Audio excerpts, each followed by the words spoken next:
Unite round has been and gone. We've got coaches leaving. We've got players making their debuts. And, of course, your favourite trio is here in your ear holes, bringing you through it all. Michelle, how are you this week? I am good and with no voice again. You're sounding better than last week, though, I will admit. We can kind of understand you this time. Oh, that's good. That's great. Cody, I pass my sickness through the camera to you. How is life on death's door at the moment? Oh, Cody's forgotten how to unmute himself. Sorry, I don't know what happened to my mic there. It just kind of cut out really weirdly. But yeah, no, I think I'm in the same boat as what both of you guys are last week with the no voice. It's kind of the walking wounded going on at the moment. I don't know how good it is. 3 people with no voice hosting a podcast. How will What this could go go? wrong? Find out next. All right, let's dive into Unite round. Start at the top with your girls in Sky Blue. Feels like every time Courtney Vine plays for Sydney, she scores in her last couple of appearances, Michelle. So that's a good vibe for the Sky Blue. Taking down Western United to kick off. Was it the kickoff of Unite round? No, it wasn't. Sorry, my games aren't in order, and I was looking at this being like, that definitely wasn't how it started. But hey, we're here. We're going to start there anyway. It's like the last game of Unite round. Maybe it's back the front. Perth and Melbourne started Unite round, didn't it? Yeah. Yeah. Okay, let's start in Sydney, and then we'll double back to where we should have started. Off to a solid start, guys. I mean, the whole thing was in Sydney, so we're still starting there anyway. Exactly right. Home game. You were there. How was the vibe? Give me your thoughts. Unite round, yay or nay? Should it be back next year? Of course, it's going to be, but should it be? I don't like Unite round. I don't like the idea of it. I've never liked the idea of it. It's not football. It's not. I don't know. It clearly did not work for this year. And yes, there's a lot of teething, and it's the first year of it, and I think things could be better, but it wasn't at all, I think, what anyone was expecting. But in terms of the game, I think we can talk about Unite round a bit later after we cover all these games. But in terms of the game, I think much like the Cove, the first half was not very good, but the second half was great for Sydney and for the Cove. The Cove was pumping in the second half when we finally got the drum. But yeah, I think Western United looked really good in that first half. They had a couple of shots, one off the crossbar. And Chloe Lagazo looked desperate to score a goal. Thankfully, she did not, for my hopes and dreams. But yeah, I honestly did not think Sydney was going to win this game. I did not think Courtney was going to play much more than 10 minutes in this game. But when she played 30 minutes, scored the winning goal, and Sydney won. So I was wrong on all accounts. And I will happily be wrong for this. But yeah, look, in terms of the crowd figure, and this is something that we can talk a bit more about later, but having, Sydney as an away team and the Wanderers as an away team meant that no one could use their memberships to get into these games, meaning that you're going to see a lot less people come in because most people are like, well, this is my stadium. I should be able to go in with my membership, but I cannot. So, yeah, I mean, we can talk about that later. But, yeah, overall, good game. Happy to get the win. Cody, how much of this did you watch, my friend? Well, I was at Combank, so not an overly large amount, but look, I can't really comment on it too much. I haven't even been able to watch it back just yet. I can talk all day about the Wanderers game this week, much to Michelle's delight, I'm sure, but this one, I can only basically go off what I've seen on the scoreline, and that's Sydney FC almost struggling again to score, only getting one goal in a match again for, I think it's like the 5th week in a row or something. You're not getting more than one, which at least you are scoring. Courtney Vine to the rescue again, but I don't know. At what point, Michelle, do you start getting worried about where this season goes for you? If, let's just say, Courtney Vine's injury was a little bit more serious, if things are going a bit more in that direction, when do you actually start getting worried if there's no one else that can step up in her place as well? Low key already worried because yeah, like you said, she's already had been out for like 2 different parts of the season due to injury. Um, it's obviously not looking good. No Fiona Wirtz, no Shay Connors, no Nat Tobin, Courtney Vine in and out. So yeah, it is worrying. And especially like as we go into more of the finals, hoping we make the finals.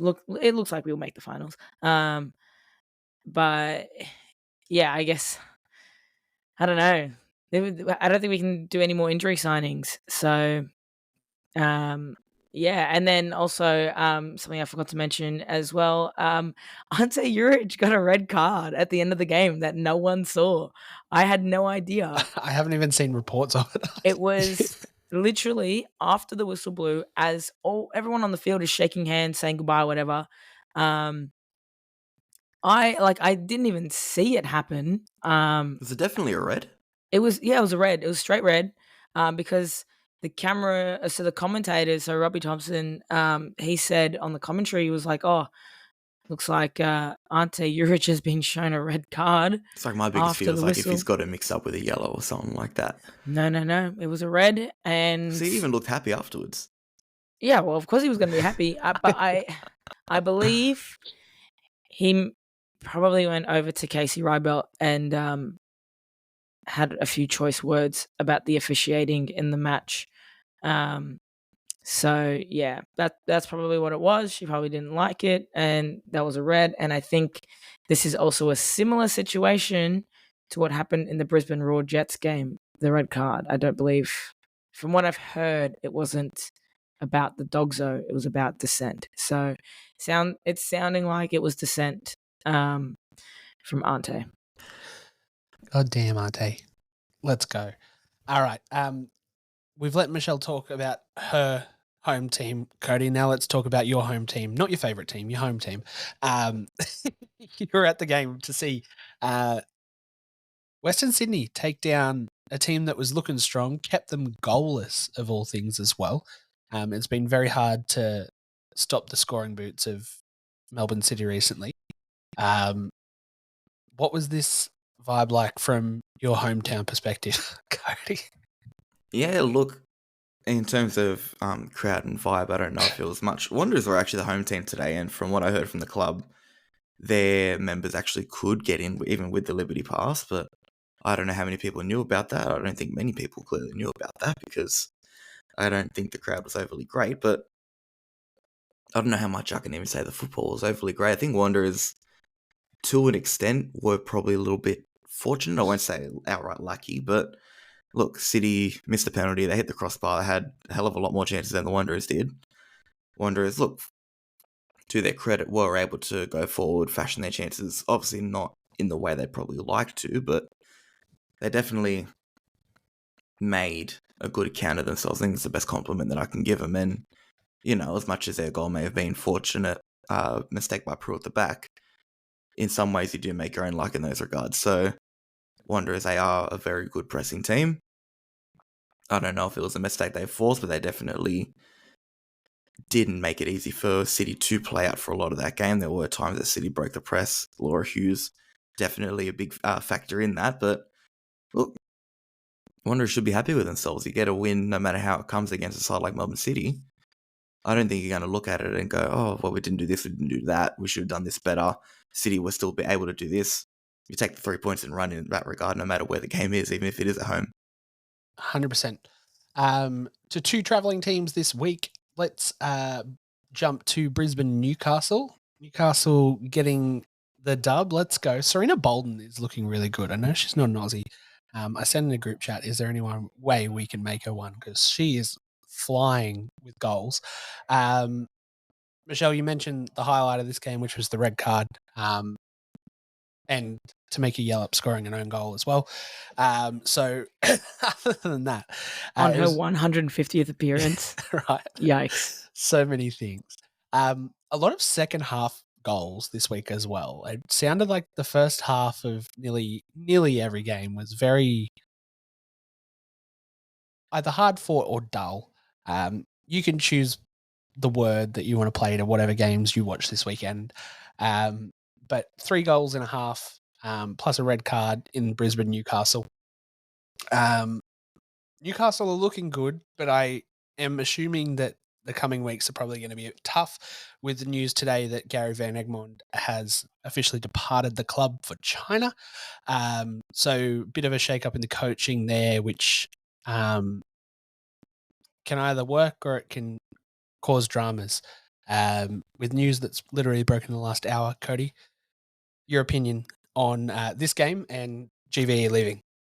Yeah, I didn't realize he left until you mentioned at the start of the podcast that someone had gone, and I was like, wait, what the hell's going on? I just gone scrolling through Insta and found it. So that's on me for being asleep for the last hour because I am sick as a dog. But look, GV, I'm not going to sit here and say he's like a super fantastic coach that's this mastermind that's going to send Jets on this path that'll make him the best team in the competition, because he's not. Let's be real. What he is someone that understands the club and the region inside out.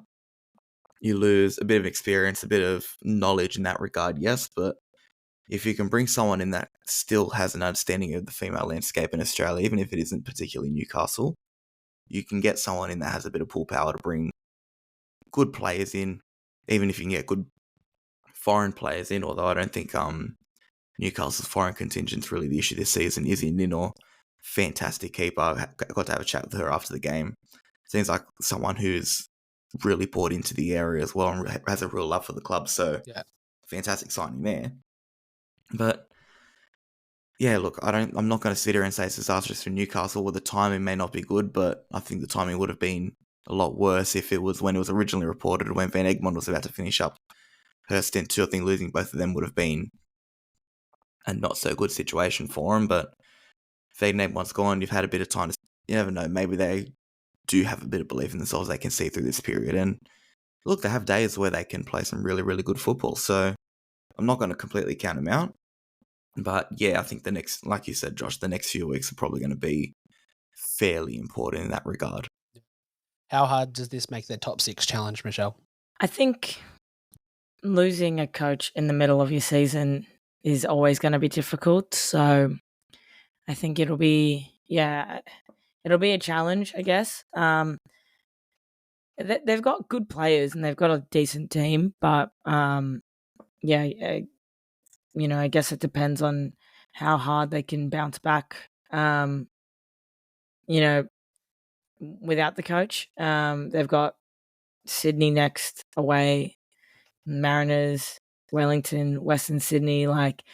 It's not, they don't have the easiest run the next few weeks. So, it'll be interesting to see. I also think it's kind of sucks for them to lose a coach in the middle of the season. Yeah. Just on that as well, though, you talk about they don't have an easy run going forward.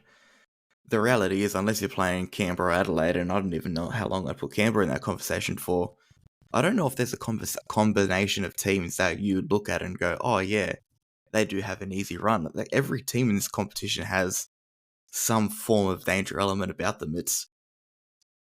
I think no matter what situation Jets are in, or no matter what they had coming up in front of them, there's no good time to lose a coach, especially when the competition is as tight as it is. Canberra just won their first game in God knows how long on the weekend. They're now 7 points off the top 6. It's a stretch, but they're not out of finals contention. A couple wins and suddenly you're right back in the fight. Yeah, it's crazy, honestly, the way the season's gone. There's no way you look at this. Brisbane's probably one of the other lesser teams now, considering, especially since Gareth McPherson left, things have kind of really fallen by the wayside for him. But it's crazy how tight this competition is, because I don't know if there is a run of games you could look at and go, oh yeah, maybe they'll be all right. And everything's difficult at this point. Yeah, 100%. Speaking of Canberra, in a fixture that at the start of the year boasted, I think it was 6 or 8 goals either way, boasted another 4. Canberra this time coming out on top. Adelaide United are kind of just taking a hit nearly every week. It's looking like beating a dead horse some weeks, and they've got moments where things patch together, but they just can't lock it down for a full stint.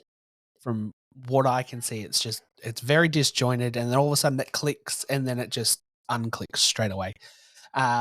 Michelle Heyman scores a double. I think she scored her 100th goal this week as well.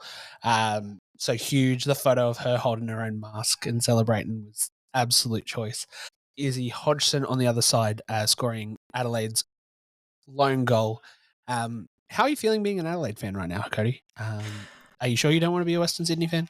No. I'm not one to jump ship based on titles, which is well, at least I avoid the glory hunter tag because Adelaide don't tend to win anything. So you know what? It makes those conversations about you don't support a team from your state a lot easier. But no, look, I think that you summed up best when you said things tend to click and then they unclick because for Adelaide, for a lot of that game, it looked like they were actually going to get something out of it. They were probably the better team in the first half. Then you come out in the second half, you're up ahead straight away. You think, okay, yeah, this is going to be a good day. And up until then it was.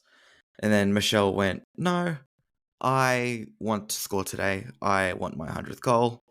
And next thing you know, she basically turns into the second coming of Messi. And I don't think anything was going to stop her scoring that day, especially when Canberra were in the situation they were in. I actually spoke to her after the game. The way she described herself to me was she's a leader by example. Basically, she's only starting to learn to use her voice. But in a situation like that, if you're going to be a leader by example, you step up and you make sure your team gets back in the game. And she, at one stage, I won't say single-handedly because Vesna Milivojevic had a big part to play in it too, but double-handedly, I guess, if you want to talk about the both of them, dragged Canberra back into this game. And if it weren't for those two, Canberra would be a hell of a lot worse off this season. There's definitely issues at the back. There were moments where they looked disjointed. And look, Chloe Lincoln's probably one of her better games we've seen this season at least. So glad to see her getting back into the form we're very used to with her. But going forward, we're still not seeing Rojas at full flight yet. And if it weren't for Milivojevic and Heyman, I'd hate to think the situation Canberra would be in. But thankfully for their fans, they do have those two on their team. It's one of the best combinations in the league. And I think once it gets clicking consistently, there's a good fair chance they can go on a good run as well. 100%. Michelle? No thoughts. No thoughts. Congrats to Michelle Heyman. 100 goals is incredible. A great player. And, great to have her in the league. Replacement for Sam Kerr coming up. Oh, man. Maybe 5 Bring years that back ago. up. Just literally everyone that scores a goal from here on out has a chance. Are we going to bring Caspers in as well? Sure, why not? Let's just To start. be fair, I reckon like both her and her sister, like you give them 12 to 18 months, maybe you put them in that conversation as well. Like they're both incredible, technically talented footballers. So let's revisit that conversation later, I guess. But I just want to say a word on Michelle because I really didn't want to kind of just brush over it and talking about the context of the game. But there was also the fact that after she scored a second, she was playing with this really, really big smile on her face. And I thought it was awesome to see because she just looked genuinely happy. And, with professional football, sometimes people can get caught up in, I guess, the business side of things, the political side of things. And, sometimes people don't end up enjoying their career for what it was. But in that moment, you could see someone that was just genuinely happy to be where she was and what she was doing. And it almost felt like I was watching a child on the field. I mean that with the most amount of respect as I possibly can for a true pioneer of this game. But she even said it herself, like I said, I spoke to her after the game. She was in probably one of the best moods I've ever seen someone in when I've spoken to him post-match. So, no, full credit to her. She deserved everything she got that day. And you look at her career, she deserves everything she's gotten just based on what she's been able to do for football in this country.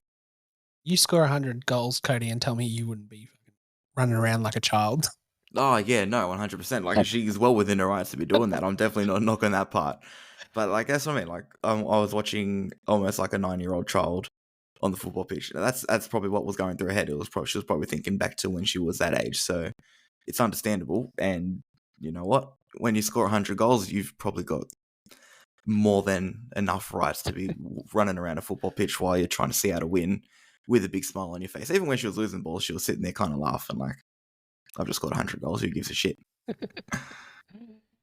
Speaking of things we love to see without sounding too harsh, Wellington dropping down the table, dropping another lot of points. Now sitting outside the 6 after losing to Central Coast this week. 2-1 Central Coast. Solid result for the Coasties.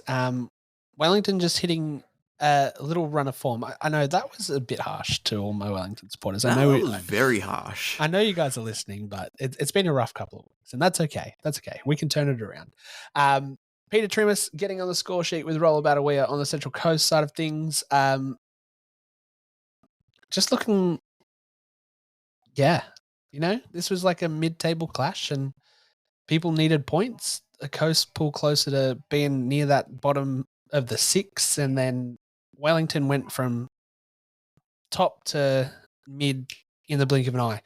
How are you feeling about this result for the Coasties?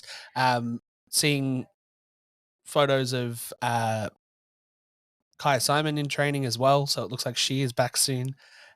Michelle, give us your thoughts.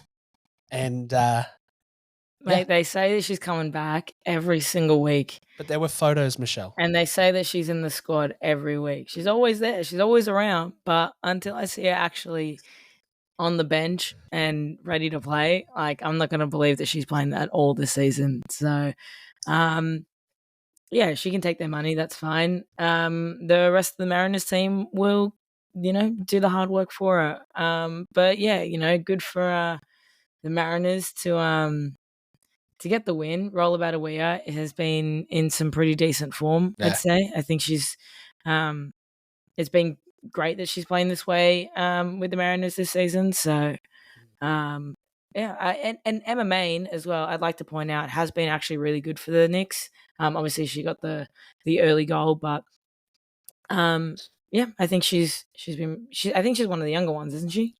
Emma Main, yes. Yeah. So, no, I mean, it's good. I would hope that there was a good crowd. I was not there at this game, but I would hope that there was, a decent crowd for both the Knicks and the Mariners. But congratulations to the Central Coast. Cody, anything to add here? Well, Knicks have an Aussie in their side now, so really? I feel a little bit nicer giving them a bit more attention. Tiana Jaber. There we go. Transfer news former with Cody. Newcastle Wanderers and Western United midfielder / defender, can kind of fill both roles. So there's an Aussie in there that makes me want to talk about him a little more. And I don't want to be seen as this real Wellington hater. They're actually one of my favourite squads to watch in this competition. I'm just trying to make sure we're not straying too far from talking Tilly. That was always my main concern. But genuinely, they have a great squad. I hope they make finals. Look at the players they got. Foster, Fraser, even Emma Main. Speckmeyer is a lovely watch as well. It's genuinely an exciting side. It's a side I hope does well. They're just hitting a patch of form where, as you'd expect with a youngish side as well, they are always going to go through these patches where things just don't really click for them. Yeah. Results start going down. You've got instances where, maybe players like Fraser I don't want to say have too much confidence, but maybe trying things that are a little bit outside their range of ability. So they are going to go through these issues. It's just a matter of how Paul Temp navigates the situation, tries to get him back on track.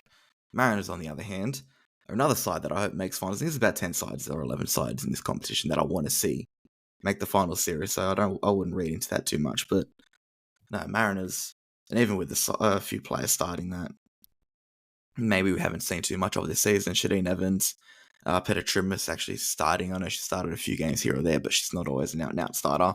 She's got herself a couple goals. She's going all right, though. Yeah, and she's got herself a couple goals this season as well. So, you know what? Full credit to her. One of the better players in the NPL New South Wales this season as well. Roller Batawea, someone who's also been doing well at an NPL level. 4 goals for the Mariners now. I think 3 in the last 5 games as well. So, absolutely fantastic from her. There's a lot to like about the Mariners as well, and while results start to click, I think we can see them go on a real run, especially if Batawea's hitting form. If you've got a striker that's going to at least score a goal every 2 games, I wouldn't be counting that side out. 100%. Let's jump over to the game that started it all, where we probably should have started but didn't. Melbourne victory. Perth this week kicked off Unite round.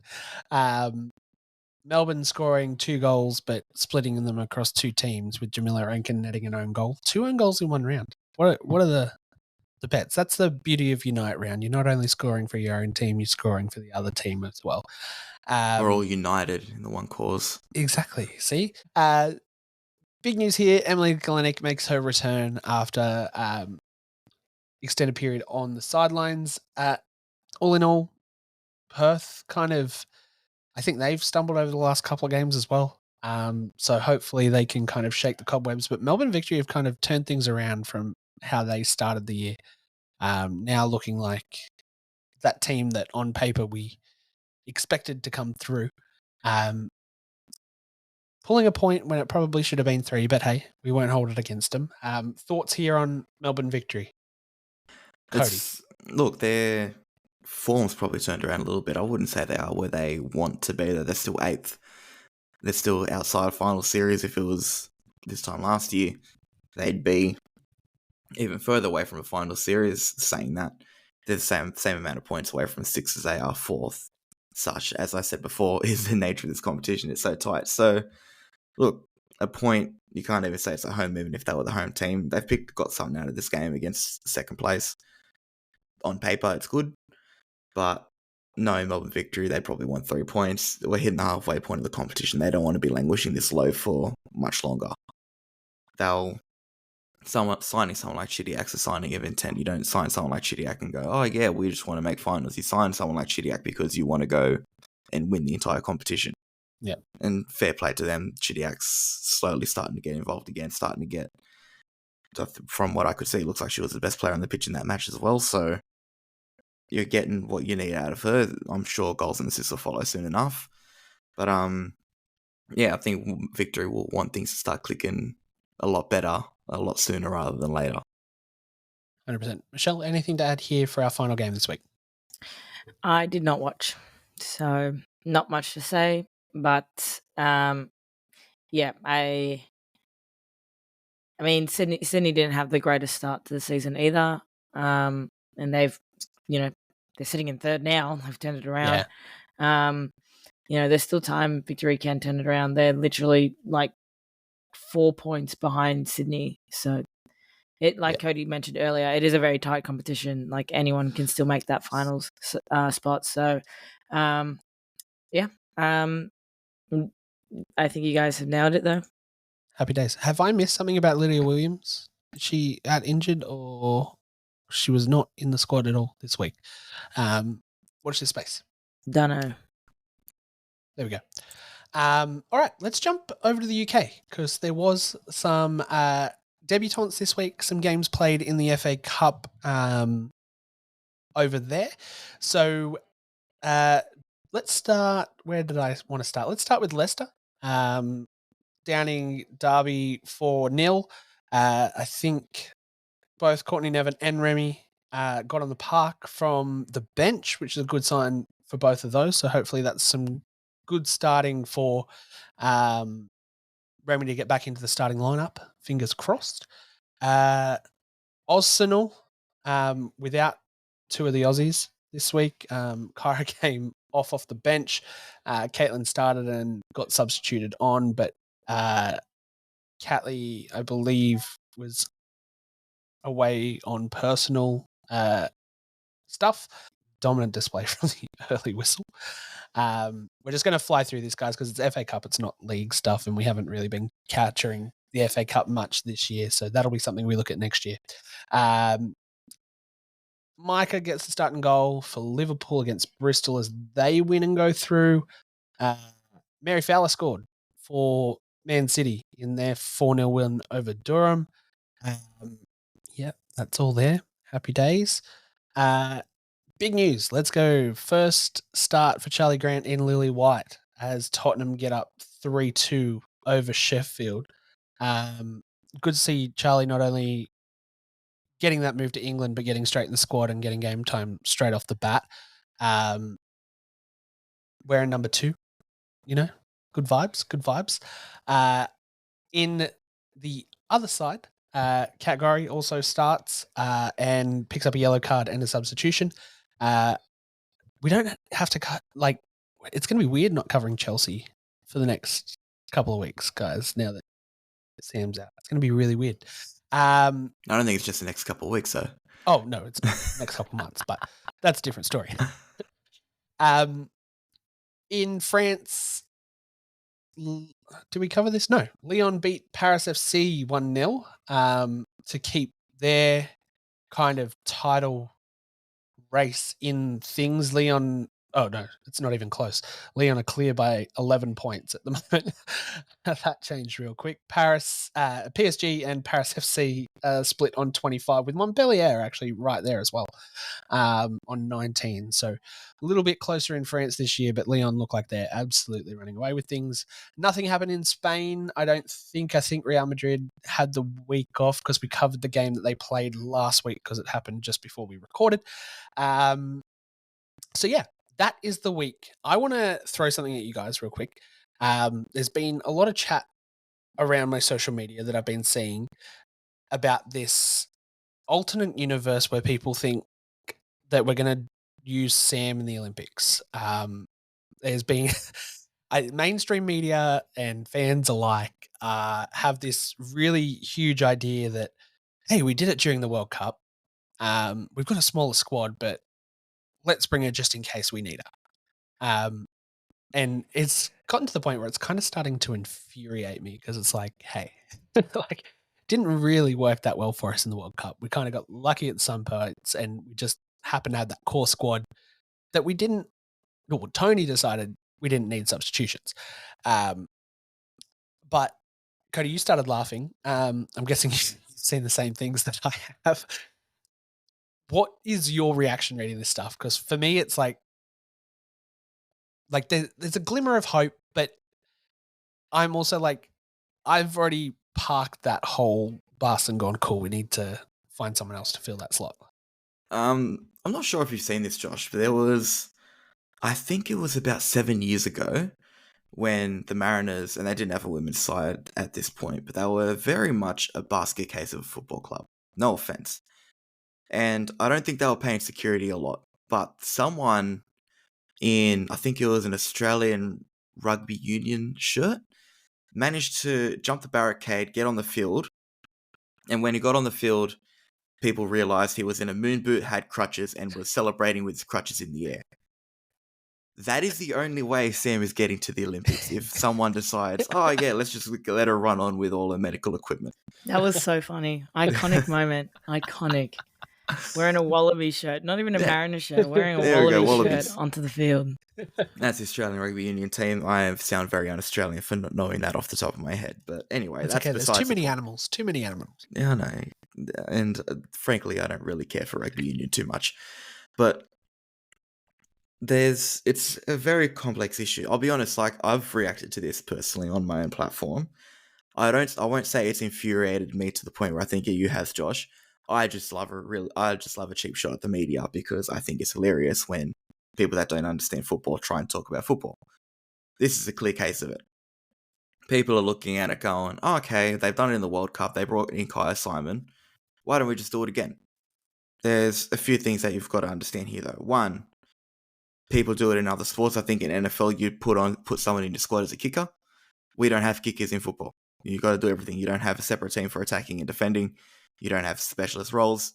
Everyone's got to be good at, have a base level of ability at just about everything on a football pitch if you're going to step onto a football pitch. If you can't run, you're not going on a football pitch. And if you can run 6 months after an ACL injury, I want to know who your doctor is because that's probably the second coming of Jesus Christ. It will take a miracle. Literally. Second thing, because we did it at the World Cup, people obviously have that mental image in their heads like, okay, we do it then, we can do it now. Were we actually right to do it at the World Cup? Because we got to that stage, we got to a penalty shootout. We still didn't do it. We still didn't bring Kaya Simon on. So it was kind of useless in the end. And look, there's a lot of things Tony got wrong at the World Cup. There's a lot of things Tony got right at the World Cup, in my opinion, still. That was one of the things he got wrong. That's on the no side of things. Don't do that again. And considering the fact that we've got 5 less players in this squad, please do not do that again. We have other players that are well capable of stepping up. Okay, maybe not to the extent that we can get out of Sam Kerr, but we can bring someone else into the squad, change a couple things around, and we still get the same output out of the squad as a whole. The third thing, and I think this is one thing that's really, really underrated in this conversation. Sorry, still not feeling too good. Still really underrated in this conversation. I don't think people realize that Sam Kerr's not overly great when it comes to penalties. If anything, I'm not going to say she's terrible, but she's kind of bad. I would say she's terrible. That's what I mean. Like, I compared the stats, and look, I'm not one to look at too far into stats because I think they do need to be always looked at with some context. But if you want to judge how good someone is at penalties, their penalty conversion rate's usually a good base level of stats to go off. And as much as I say I don't like them, it's probably duly justified in this situation. We brought Kai Simon in that situation. Her conversion rate in her career is about 88%. Decent from what it looks like, aside from, because I don't believe what I was looking at was actually including penalty shootouts that they've been in. If you just look at her general penalty conversion rate just in normal gameplay, she's only missed 1 in her career. I mean, you say that though, but Megan Rapinoe had 100% conversion rate and then scoffed it. That's what I mean. That's why you can't always look at stats, because they aren't going to give you a true reflection of what you're going to get in penalty shootout. Penalty shootout's one of the hardest things to do in football in terms of the mental aspect of it. You can have all the stats in the world, you can have everything backing you up. It's not necessarily going to work on the day. Just as like, if you're not a great penalty taker generally, maybe you'd be able to step up in that one moment. But as a general rule of thumb, your conversion rate's a good gauge of where you're going to be at in terms of your penalty taking ability. Like I said, Kai Simon's only missed 1 in her career, 88% conversion rate. Sam Kerr's is 56, and that's rounding it up. She's missed almost half of the penalty she's taken in her career. I don't know about you guys, but if someone had that conversion rate and didn't have the name Sam Kerr next to her, I'm not taking that risk, and I'm not wasting a spot on that. So, look, I like Sam Kerr just as much as the next person. She's a fantastic player, fantastic person. From what I can see, at least, I can't say I'm having a beer with her on the weekend and know the ins and outs of her life. But in my opinion, if I'm taking her to the Olympics, she's filling the Martin Boyle vibe manager role. She's not going on the football pitch. She's not getting a squad number. She can be there to help the squad out in terms of a mental aspect, give her a coaching badge, get her in the setup or something. But she's not going to be in a position where you can put her on a football pitch. It's plain fact. It's an ACL injury. It's not, oh, she got a tight calf. We'll see if we can manage her through the tournament. These things are pretty serious. Yeah. Michelle. Yeah, look. Anyone who thinks that Sam can just walk on the field and take a penalty needs to go back and watch the Olympics from Tokyo. And that will give you a clear idea of why Sam Kerr should not be taking penalties, just in general. She missed 1 against Sweden, right? And Team GB, I believe. And then there's the 2019 World Cup too. Yes, and that one was against Norway. And that was also pretty bad. And that was also terrible. That one was like skied it. I remember being at the Star watching it and just being like, oh, dear Lord. I'm traumatized thinking about it. Anyways, yes, please, no one think that Sam Kerr is or should be our number 1 spot kick taker, because she's not. She's great at other things. She's got other talents. Her heading ability is world class, you know. Her strength and power, world class. Penalty kicks, brother, take a step back. And also, like, mind you, if you watch the France World Cup penalty shootout, she is not 1, 2, or 3. Like, she's a bit further down the list, right? Yeah. And there's a reason for that, which is fine. Like, she's got other strengths. Like, everyone's got their strengths, and it is not one of hers.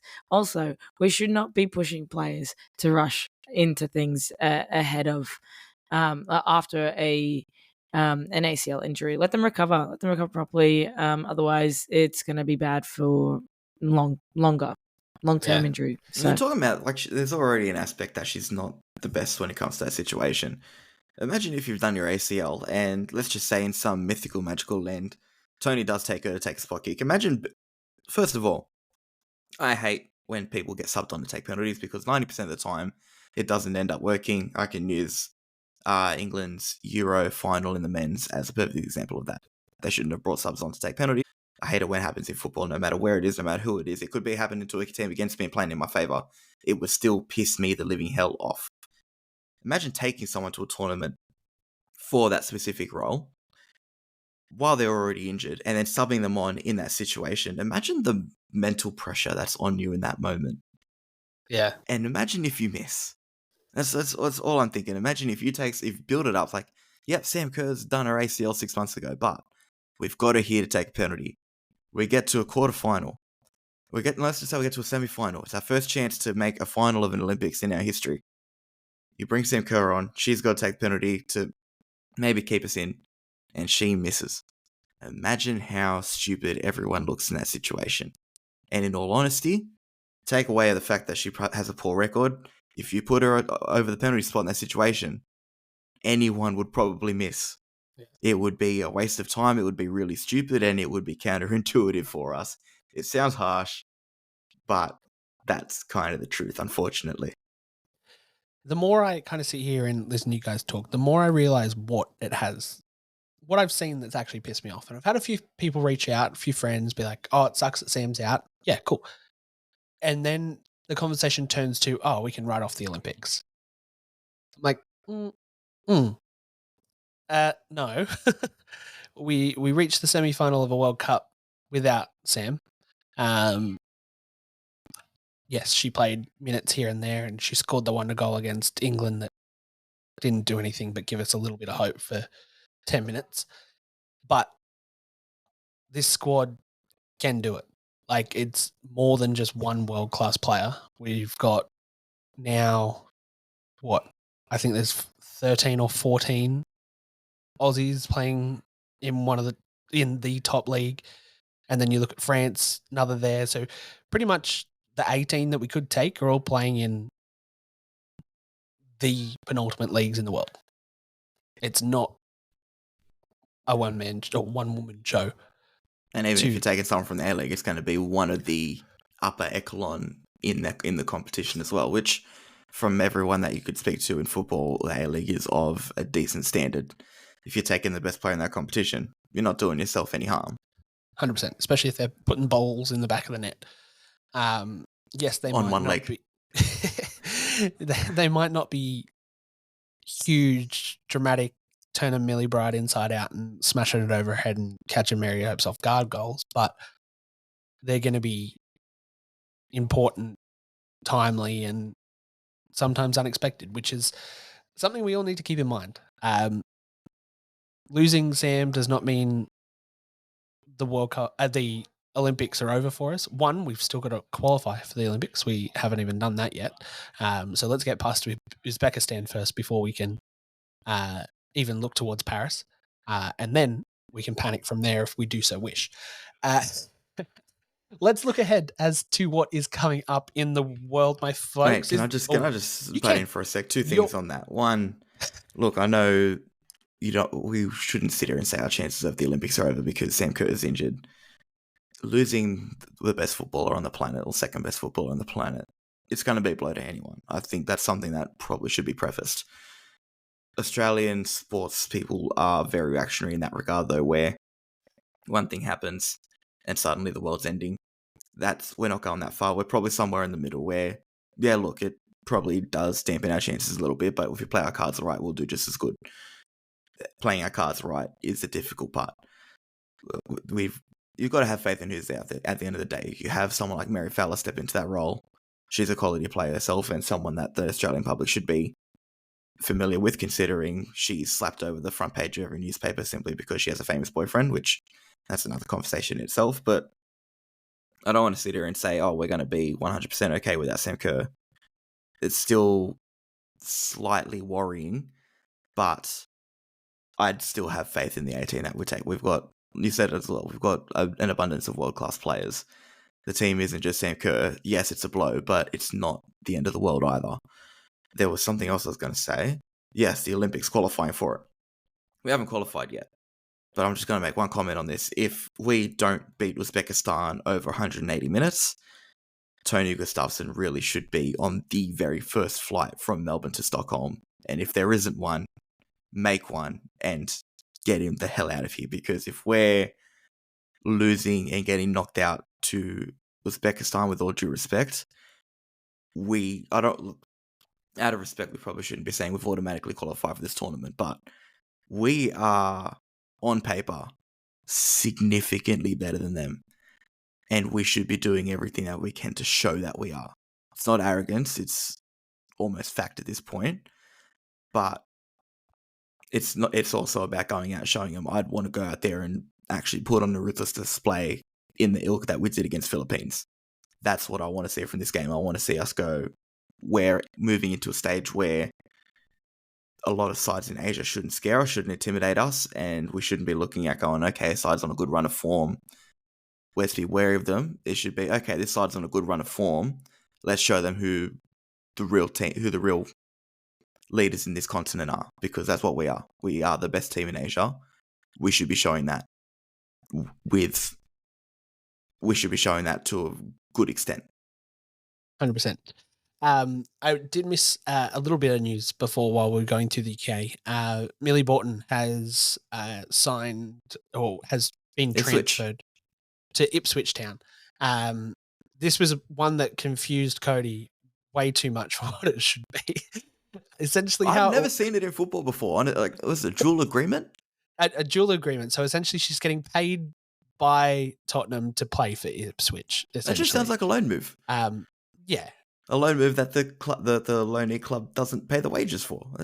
That's just a loan move. With unless extra she's steps. got 2 contracts and she's double dipping.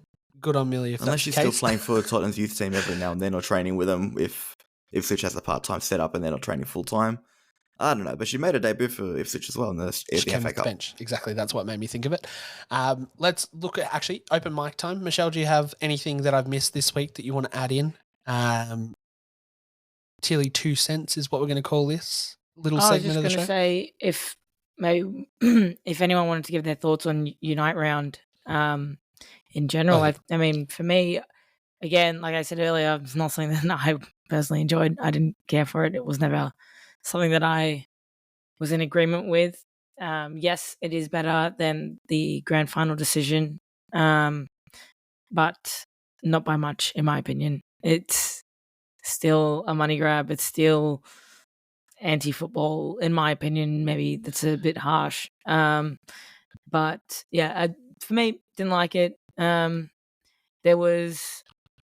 It didn't feel like the football festival that they were kind of like advertising. There was like no activations. I got a free Big Mac bowl, which was great. But yeah, like there was like nothing there. Like apparently you couldn't even buy merch anywhere from like other teams. I know the Allianz store had some, but not everyone else. I don't think Combank had many, and I don't believe Leichhardt had some. I think Leichhardt had like a Mariners tent from what I heard. But it doesn't sound like the activations were good. I think there was too many clashes, especially on the Sunday. So yeah, I think if they do it next year, it'll have to be done a lot better. Cody, I know you were on the opposite side of the city. What was it like from your end? Look, in a way, it kind of just felt like going to a normal A-League doubleheader. Days were a little bit long. I won't say I hate the idea. I think in terms of men's competition, because they don't have a full home and away season and we're still in a competition with no promotion and relegation, you can get away with it. The funny thing is, I think if I went to the women's doubleheader in Leichhardt on the Saturday, it probably felt a little bit more festive, mainly because I saw a lot of people from interstate I hadn't seen in a while. Shout out Kieran Yap. But it felt like it almost suited the women's game a little bit more in terms of the actual fan base of them. It felt like a lot of fans on that side of the game are willing to kind of get around other teams and actually go and watch a doubleheader and go and watch other teams outside of their own. I look at the Wanderers game on Friday night. The RBB rocked up for their game. MacArthur left after their game, even on the Sunday.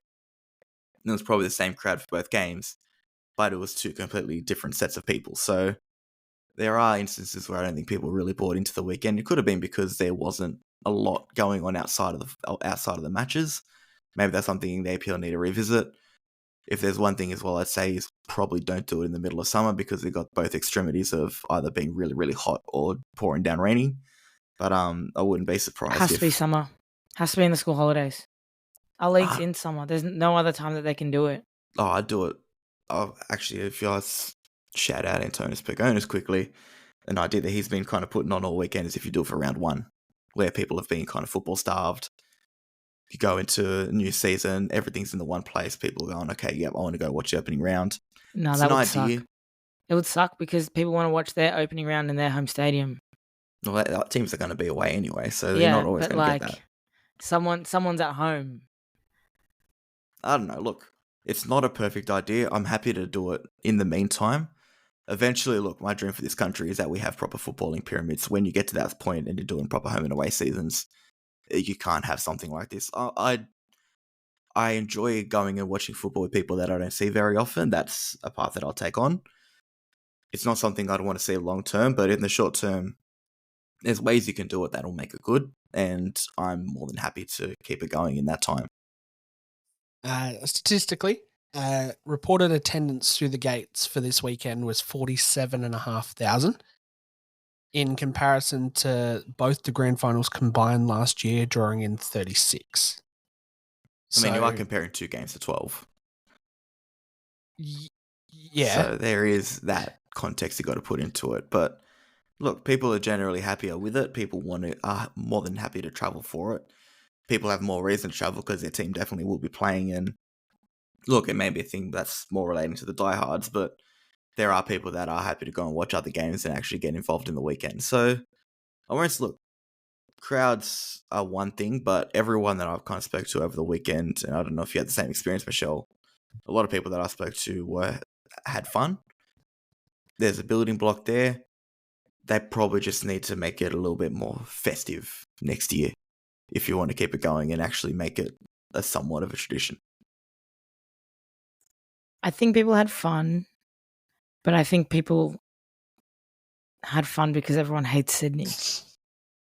And it was just everyone united against Sydney. That's all it was. That's literally all it was. Like, I think the only reason people were happy to be there was because they all wanted to shit on Sydney FC. So that's what I it wasn't is. at any Sydney FC games, to be fair, so I didn't actually see much of that aspect. Mate, it wasn't even at our games. It was everywhere. Every stadium. Like, we live rent-free in everyone's head, so... yeah. All right, let's look to the week ahead. Sydney have a midweek game to catch up on their Asian Cup stuff against Central Coast on Wednesday to kind of half kick this round off. Wellington make the trip across the ditch to Melbourne City, and then the other Melbourne team travels to Canberra to vacate the premises. Brisbane go across to Perth. Adelaide come to Western United. Why am I saying the away teams first? I feel like I always do this. That's super weird of me. The Jets travelled down the M1 to Sydney for that fixture. And then Cody's home team, Western Sydney, play Central Coast at the world's best away stadium. Over in the UK, the WSL returns this week. Leicester host Aston Villa. See, that just sounds weird to me. Everton have Arsenal away. No one plays in this game. United Chelsea. That's a huge fixture in terms of the table, but we don't have any Aussies currently playing in that fixture. Brighton Bristol, Man City Liverpool, and then West Ham Tottenham. We'll see if Kat and Charlie make their league debuts this week as well. Over in France, we have PSG playing Reims, Paris FC playing Le Havre, and then PSG back it up during the weekend to play Bordeaux, and Lyon go to Montpellier. In Spain, it is a week off for Real Madrid, I believe. Where's our other Aussie? Is it Huelva, Huelva. Cody? They play against Granada this week. So that is everything around the grounds, folks. But yeah, that is all from us, I think, this week. Anything to add to anybody else? Have we missed anything? Is there anything that has been left out of my microscope of this week's around the world? So. I think You that's don't think everything. so, Cody? I've done pretty well. Let's go. All right, that is us for another week, folks. We'll be back next Thursday with a brand new episode of the Talking Tillies podcast. Goodbye.